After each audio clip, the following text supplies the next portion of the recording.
Welcome to the Predictive Playbook for February the 25th, 2021. I'm your host, John Ryan. I can be found on Twitter at John Ryan Sports and the number 1. As you can see, I'm flying solo today, so you'll have to put up with me, but I promise you it'll be a short, rapid fire type of session. Yesterday's plays, we had 5 of them, and they went 5 and 2. We had winners on Creighton, Arkansas, who destroyed Alabama. Davidson lost. Toronto in the NHL won by a goal. Golden State won. Utah crushed the Lakers, and the team total went over. And last play was Houston, which ended up being a loser. So not too bad for another winning day. And I believe that makes it 24 out of 28 shows if you would have taken our bets blindly, which I highly don't recommend. You have to get used to how we handicap and trust it, for lack of a better word. So over time, that'll happen. And 24 out of 28 shows now I've shown profits with the picks from the team. So I'm doing this solo just because of scheduling conflicts. We're getting into a very busy time of the year. I had I did 2 shows previous to this on other shows as a guest. So we'll just get on with it here. And I promise you it won't take long, but I'll give out some good information here. I like Colorado tonight in the matchup against USC. That happens at 9 o'clock tonight, Eastern Standard Time. And for me, this is a 3% bet. And what I'll tell you is that 3%, 4%, 5% is how I manage the bankroll. And when you do it that way, it's a very disciplined approach. And there's no hype. There's no game of the month, game of the week, game of the year that adds unnecessary emotion into a bet. So 3% of your bankroll would be $300 on a $10,000 bankroll, $400, $500. Pretty easy, disciplined. Then my machine learning will do the grading, and then I do the research on the fundamentals and the team situations from the database and coaching situations, betting systems, all that stuff comes as a supportive part of the machine learning tools.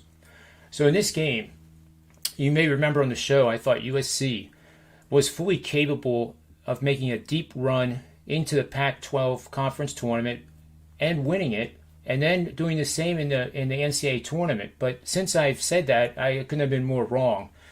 And even though the machine learning tools was not giving me picks to bet on USC when I became bullish on them for other reasons, it's actually turned bearish on USC going forward. So this is a game that I think Colorado could win by double digits. And as long as they cover the spread, which I believe is around 3 points up there on the board, that will do. So Colorado is 12-3 against the spread in home games after 3 consecutive games, forcing 14 or fewer opponent turnovers in each one. And they're also 10-2 if that streak had run 4 consecutive games. So that is a play that I like quite a bit. And before I forget, if you send me a direct message and you're a new customer, new viewer of this show, I will give you 3 days free of the premium service so you can take a test drive and actually see what you get, which is far and away more than what the cost of the subscription would be. So 3 days free, direct message, say you saw me on the show today, and I'll get you signed up. So we have a play in the NBA too that I like, and this was a system that was mentioned on Wager Talk today as well in the NBA show that I believe airs around 2:30 every single day. And that's a show I highly recommend that you go watch. In the system, they used one of mine as an example, and it's to bet on home teams after 5 or more consecutive wins, playing a marginal losing team that has a win percentage of 40 to 49% on the season. So it ends up being a subset, too, that if the home team that is on the 5-game winning streak is winning more than 60%, but less than 70% of their games, the system tweaks up to 35-15 for 70% winning bets over an amazing 25 seasons, which is the depth of my database. So that is pretty amazing, at least to me. The betting line total implies that the market is expecting the Nets will win by 118 to 110 score. By being at 118, this brings into a whole different level of ATS results that favor the Nets. So the machine learning applications forecast a very high degree of certainty that the Nets will score more than 120 points, which is more than the implied betting line suggests. So the Nets are 38-14 for 73% winning bets when they have scored 118 or more points in home games played since the 2016 season. That's 38-14 for 73% at home when they reach 118. Obviously, we think there's going to be a high probability of that occurring, so that would be a reason to bet them and over in the Nets team total. There's a lot of good games tonight. I wish I had time to cover them all. Iowa, Michigan tonight. I'm going to be watching that one. I usually don't watch the games. I watch the condensed versions, but that's a game that is really on my radar. And there's a lot of analytics supporting both sides. But here again, I would have to say that Iowa is the play. The public is betting on Michigan here. We can pull it up on the board here maybe as I look up here at my big screen with the betting lines. Well, that's not it, is it? Let's just take a moment to get it over here. So, basketball, college. Thanks for being patient with me, because I really enjoy this. Iowa, Michigan. Opened at 4, is now 5, 5.5, and I wouldn't be surprised if it goes to 6 because we got 75% of the tickets, but 67% of the money. So when the tickets is higher than the money, that means the average bet that's going on there is smaller than what is going on in Iowa. And that is a slightly modest bullish condition right now with only 2 hours or so to go before the tip of the game. And I think Iowa is the play here. Not sure why the total is coming down because that makes it a game in the 70s. And for Iowa to win this game, I think it has to be a game in the 80s. So we'll see what happens there. We also have, here's one that is just almost ridiculous anymore. Gonzaga and Santa Clara. As I look at this board here, 58% of them are on the over, 87% on the money. It opened at 154, currently 154, 153 at DraftKings, which is interesting. But the Gonzaga is favored by 30.5, and it's gone up to 31 at DraftKings, but it's been kind of rock solid at 30.5 because it's conceptually it's hard to bet 30.5 point favorites in the NCAA football realm, let alone college basketball. But Gonzaga has covered at those games. So that's one that I think you pass on. There's really nothing there. If you force me to bet it, of course I'm going to take Gonzaga, but it's not worth it. Here's another one too. Nebraska's been playing better.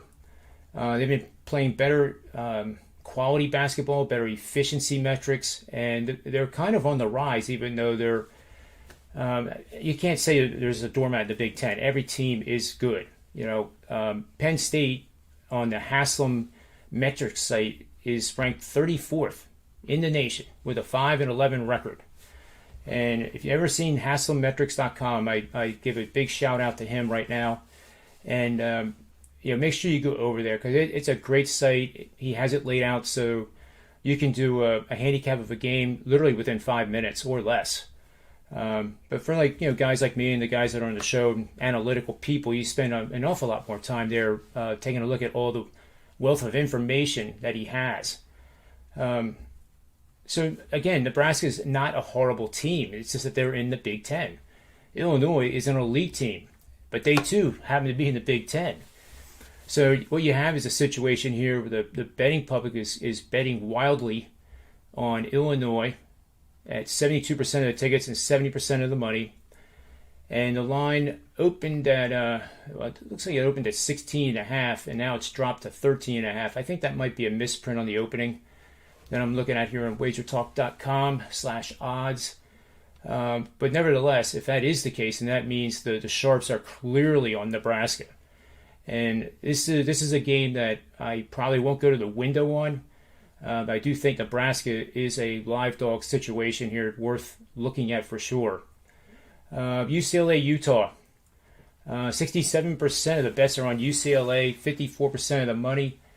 I like Utah in this matchup, so that will be a show pick. So we have Utah as a show pick. I'm gonna write these down. Utah is a show pick. Colorado and over Brooklyn team total. Yeah, I like Brooklyn on the game too, but I like the over Brooklyn even more so for the show. Now let's go back to the NBA real quick, and then we'll finish up this quick show.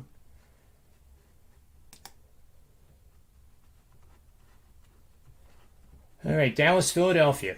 So here we go, Dallas and Philadelphia, and this line really surprised me. I didn't think it was going to be like 5 or even 4.5, which was earlier today. Dallas has been trying to find their way. The Sixers are, they're a contender. And I said that weeks ago that I thought that was the bet to make the day that Harden went to Brooklyn. And if you go back and look at historically on that day, the Sixers futures line actually went from 700 to plus 600 on that day. And Boston and everybody else in that division and the conference went higher. Philly was the only one, with the exception of Brooklyn, that went down. So that I thought that was a very bullish sign at the time. This game, the only thing I don't like is 82% of the money, 58% of the tickets. You have pros and Joes on the same side, and I am getting away from using pros and Joes as a term. I think you just look at the total bets, just like you would sentiment readings in the stock market or the futures market or Bitcoin. When you get 85% bulls on Bitcoin, that doesn't mean that it can't go to 70,000, but it's more likely to have some form of a correction. And you may have seen my tweet on that. I put out charts every once in a while because I do enjoy that as well. But in this game, I think Philadelphia will take care of it. I have them. The machine learning says they win by 10. And by the way, whether Embiid plays or Simmons doesn't, or Simmons plays and Embiid doesn't, it's still a double-digit win. This season has been different than past ones where one of those guys can be out and the Sixers, they get it done. And I give complete credit to the incredible coaching and experience of Doc Rivers, who is in his first year at Philadelphia, and is making a huge change there with the chemistry of the locker room and everything else. And they just are going to get better and better and better. Ben Simmons is one of the most underrated players, I think, in the NBA. He ranks 31st. He ranks 10th, I believe, all time in triple doubles with 31. Now, granted, the leaders are way out there with ungodly numbers, but to be that high in the ranks already, he's had 3 triple doubles this year, and actually I think he's had 4, but I could be wrong. 3 or 4 is still good. And then Embiid has had 9 games of 30 points or more and 10 rebounds or more, and that's MVP-ish, no doubt about it. So against Dallas has talent, but I do think this is a very cheap price for Philadelphia. And I would recommend trying to get 5 points. Maybe you bet 50% of the play pre-flop. Look for a Dallas run because they are offensively minded. So anytime you get a 10-point run against the team that you bet, that's an opportunity to use the in-game line and add. So you could add 10%. You could add 2 blocks of 25%. To get up to your 100%, and you'll end up with a line that's probably, it could be as low as -2 if you average the 3 parts out. So that is how I would recommend playing that. I'll put that down as well. So I really appreciate you guys listening to me, and I know it's more fun when I have my buddies on the show too, and instead of just one guy doing a monologue. Believe me, it's pretty hard to do, but. One thing here, JMD Bets, I'm not sure. Oh, he made up his mind here. He made up his mind on one of the games I must have been talking about. And then TGC65 on small favorites. When do you play money line versus spread? That is a great question. And I'm glad I looked at that before I signed off. So here is what happens. On small favorites, I'll tell you, it's more important on dogs. Because with the increased scoring in basketball, the increased scoring in college football, the increased scoring in the NFL, but NFL is probably fourth on that list of major sports. It's more important when it's a skinny dog of under 3. So you plus 2.5, plus 2, plus 1.5, etc. I play the money line, or I would, at least split it 50-50. But there's more value when the totals are higher in the NBA with a dog of less than 3 points to play the money line. The higher the total, the more volatility you get, the more scoring you get. And if you like the dog to begin with, the probability then of the dog winning outright increases. And it's over the course of the season, you will see results that will add to your bottom line. In a game like tonight, where New York is playing Sacramento in the NBA, total is 225. New York's favored by 1. I don't know if that's even high enough to get the money line to an attractive level. But that would be a good example. Unfortunately, I don't see any other on the NBA board. It must be some in college basketball. But that is my recommendation. And I don't like playing. I don't like paying vig for anything over minus 120. So on the favorite side, I become a little bit more point spread dominated, even if it's minus 2. I think my subscribers, if you're listening, I had a game where it was minus 1.5. And yes, I could have played the money line, but the team actually won by, I forget what it was, 12. So it wouldn't have mattered either way. It's just that you're adding more risk. Minus 130 is different than, minus 105 and a favorite of 1.5. So it's a case-by-case basis, I think, is how you have to look at it.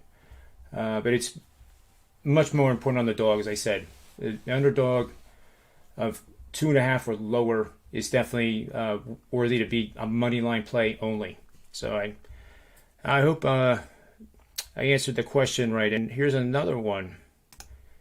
This is M. Renner 2020. How do you feel about the Michigan State versus Ohio State game tonight? That's a great question too. There's a lot of fantastic games going. And let me just pull up a few things here. In the college basketball world here. This takes me a while to get it out of the database, so appreciate your patience. That's why it's good to have the other guys on, because I can be doing this. And if you ever see my eyes moving around, that's exactly what I'm doing while they're talking. So at 9 o'clock tonight, Ohio State is coming off the loss to Michigan. I had a 4% bet on Ohio State this past Saturday. And I thought they played well. It was a fantastic game. Michigan won on the road and basically ensures them probably a number 1 seed in the NCAA tournament, and well-deserved. But there's, as I've said a million times, a lot of teams in the Big Ten that are going to make the dance. And some of them may actually have losing records. But nevertheless, the reason they have losing records is because how strong the Big Ten is, and they just beat each other up week after week after week. But Ohio State has emerged as probably the number 2 contending team to Michigan. A team like Purdue, even Penn State, as I said earlier in the show, could all of a sudden, get the Cinderella shoe on and wow. And there's no reason that they can't do that. So in this game, Ohio State is favored by 3.5. Money's been coming in on Michigan State, which I'm not surprised, because Michigan State has woken up in past games. Whether they can continue this improved, more efficient style of basketball, which we're accustomed to seeing with Michigan State, is yet to be seen. But in this matchup, and Ohio State has to bounce back, and they're doing it on the road, which sometimes can be better than having to play it at home. Road trips sometimes are the best place to go to, kind of get away, even in a COVID-19 type of season with limited fans or no fans. So in that loss, Michigan was just red hot from three. They made, I believe, 10 of 13 of those threes. And they did have a lot of things go their way in that victory. So I don't think Ohio State is going to be soured by this. I think they might even be more motivated because then they can go back to the film and the coaches can teach. And that's part of the resiliency of a great coach is being able to teach after a loss. And also teach after a win and not get ahead of yourself or get too full of yourself, because then that's a situation where the team can, really fall flat on their face. But I think the play is the Buckeyes, and I hope that's the side that you were thinking. And it's always more fun that way. But the over is interesting too, because playing over with home teams where the total is between 140 and 150. That is off a home win facing a conference rival after a home game where both teams scored 75 or more points. So obviously that is the, I believe it was 92-87 Michigan victory over Ohio State. That's the last part of that. And then Michigan's home win against the conference rival. So playing over in this game might be a good play too. I think the over, and there's one angle here, and hopefully I have time to do this. Sometimes angles are extraordinarily impressive. Like this one is Michigan State is 1-11 when facing teams who attempt 21 or more 3-point shots per game this season. That's pretty amazing, isn't it? But it's at the point now where there's a statistical measure called p-value, and that's kind of what my life is that p-value. It's like the z-score on massive steroids. And it tells you how well those parameters that are used work together and how meaningful they're connected. Well, at 11-1, or I'm sorry, 1-11 for Michigan State, that's actually telling you the reverse. So at 1-11, this trend has run its course, and it's over a small sample size of one season, and it is prone to a regression. It actually supports Michigan State in this game. So let's see how that goes. I'm going to write that down too, and then we can review it on tomorrow's show. That Michigan State here in the database 1-11, telling you to take Ohio State based on that trend, and I'm suggesting that mathematically speaking, that actually supports Michigan State. So I won't make Michigan State an official play. We'll just make that like a P-test type of play. That didn't sound very good, but the over is a show play. So we're going to take over in the Ohio State, Michigan State. So I think that's probably be enough. Let me see if anybody else has a question and. I think that's probably about it. But, thanks for putting up with just me. I know it's hard to sometimes listen to one guy when we have, dialogue going on. It's much more interesting, and I get all that. But I'm very appreciative of you guys being on and sticking with me.